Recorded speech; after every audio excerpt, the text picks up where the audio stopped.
welcome back to Savannah, and you guys play here quite a bit, actually. What keeps bringing you guys back to Savannah? What's not to love?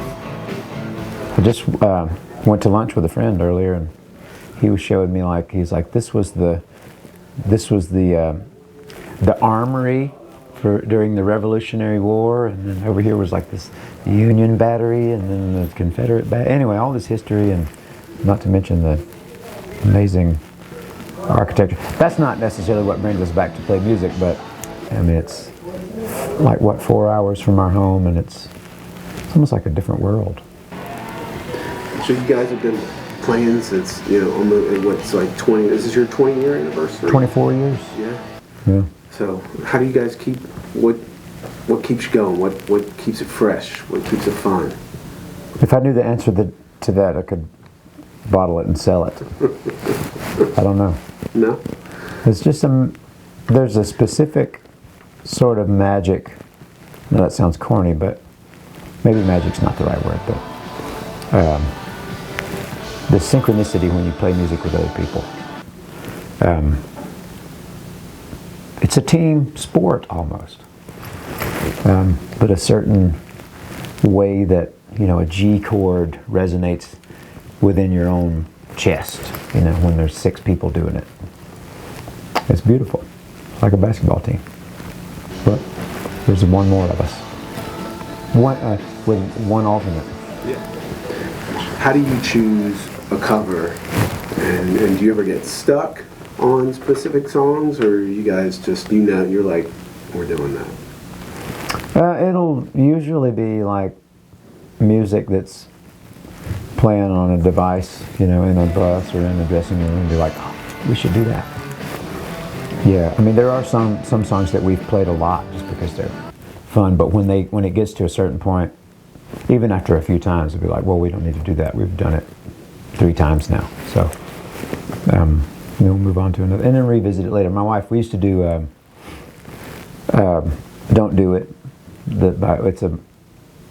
It's a Marvin Gaye song originally, I think, and the band, did it and did a great version. And we did it a few times, and then we didn't for a long time. And she was like, "Why don't you ever do that song anymore?" I'm like, "Oh yeah, we should." So sometimes you'll bring it back. Yeah.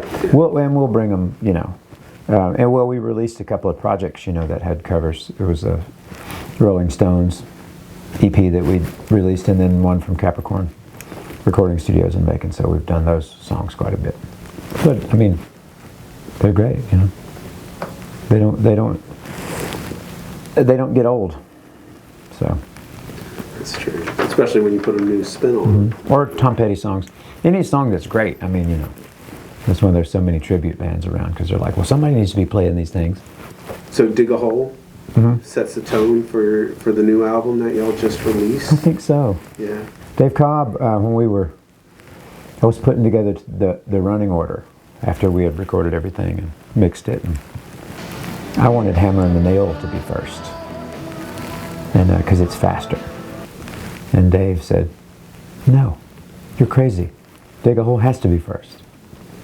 So it could have gone either way for me, but then I agreed once I put it in that order. It was like, okay, yeah, you're right.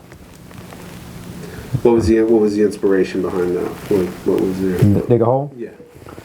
Just current events, like nothing specific, nothing specifically political or otherwise. Just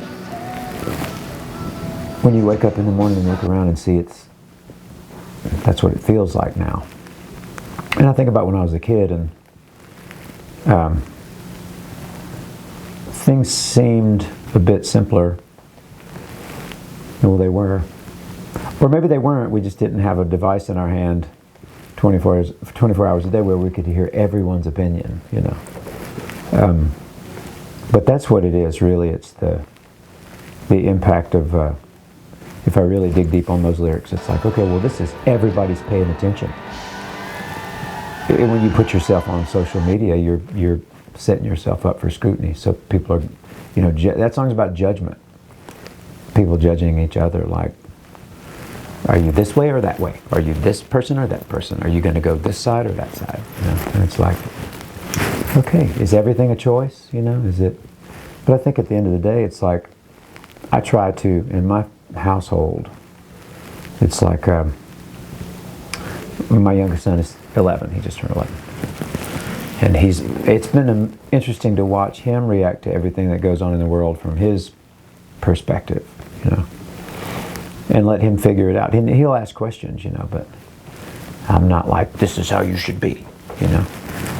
You teach children compassion, and the golden rule is really all you need. It's like, treat him or her like you want to be treated. That's the most important. That's why it's golden.